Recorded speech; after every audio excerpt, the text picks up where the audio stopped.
Two things I had to learn in marriage so that you don't have to struggle to learn, because I'm going to just give them to you free of charge. Now, when I first got married to my husband, if you know me very well, they used to call me Auntie Tiger.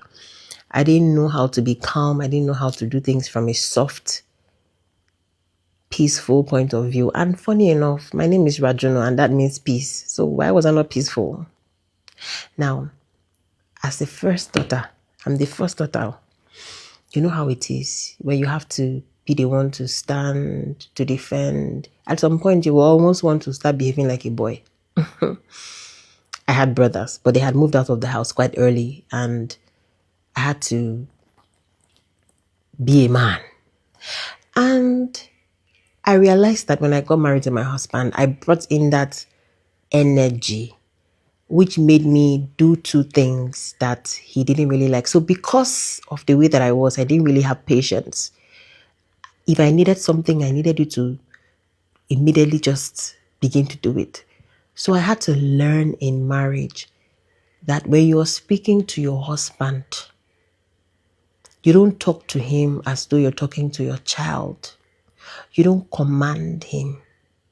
You can actually tell somebody something that they are doing wrong from the place of love. I don't even know how that makes sense, but I mean, it's something that is workable. If I can do it, you can do it. Because why am I angry over something that you have done, or maybe a mistake? Because sometimes you don't even know you've done something wrong, you know. But my disposition as at then was attack, attack, attack. So when I want to speak to my husband, I want to attack. But I had to learn, because I noticed that whenever I'm coming to tell him that, oh, you did this thing wrong, and I'm coming with attack, he gets defensive. He enters his shell. He becomes like a tortoise that, goes into his shell. See, it even makes me more angry, like, but I'm saying the truth, and I had to realize that even the Bible says that you need to correct with love. Oh my God. You need to correct with love. And so when I was, getting to understand this part and seeing that, the way you talk, your manner of approach is going to also affect the way that they react towards what you have said, it gave me perspective. And I started trying to be calm. So I will never forget the very first day that I think I wanted to tell my husband something. And then I think I was just frustrated that day. So I think he did what he usually do that would make me pissed. And I just looked at him. I was like, I don't like this thing. And I just kept, I said, I'm not talking about it again. You know what? That day my husband went out. And then he sent me a text message and was like, I noticed you did not really like what I did. And I just want to let you know that I'm very sorry. If not because I'm rushing for this job, I would have come back to the house to be sure that you're okay. Are you okay? Oh, I don't like the way you looked really sad. And it got me thinking, I'm like, okay. I didn't really need to shout. I didn't really need to speak too much. I just quietly said, oh, I don't like this. And I was very soft about it. And that just made him feel so bad. That made it so uncomfortable. He checked on me 100 times that day and was trying to ask, are you okay? Are you okay? I'll soon be done. I'm coming. And when once he came back, oh, I'm so sorry. Please. Oh, I didn't mean it like that. Or was it the way I sounded? So I now said, okay. And that marked a turning point in the way that I was able to put forth an issue to my husband.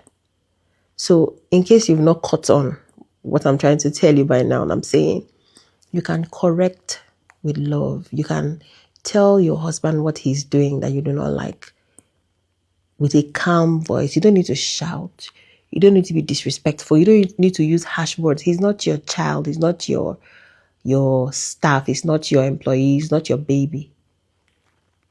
And then this does not even just apply to only our husbands. Spread it across your staff, your colleagues, your friends. It works. It works. I know some people are used to, I don't sugarcoat, I say the truth as it is. But even the Bible wants us to speak to people with love, even when they are in the wrong. The second thing that I had to learn in my marriage was the space to grow.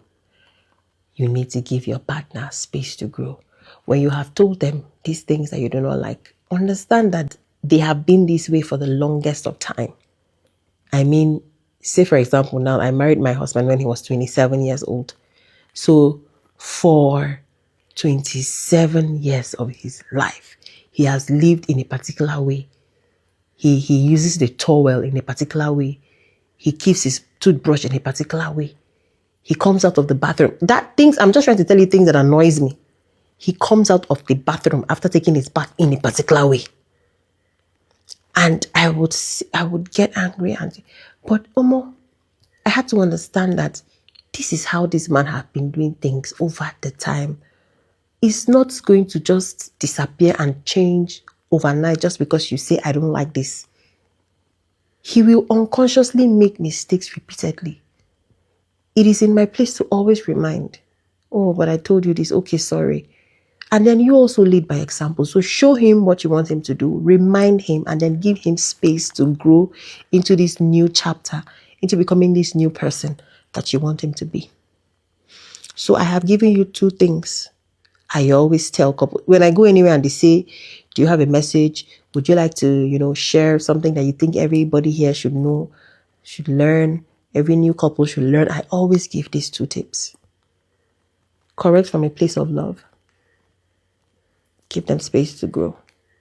If this makes a lot of sense to you, share this video. You know what's up, baby. I love you.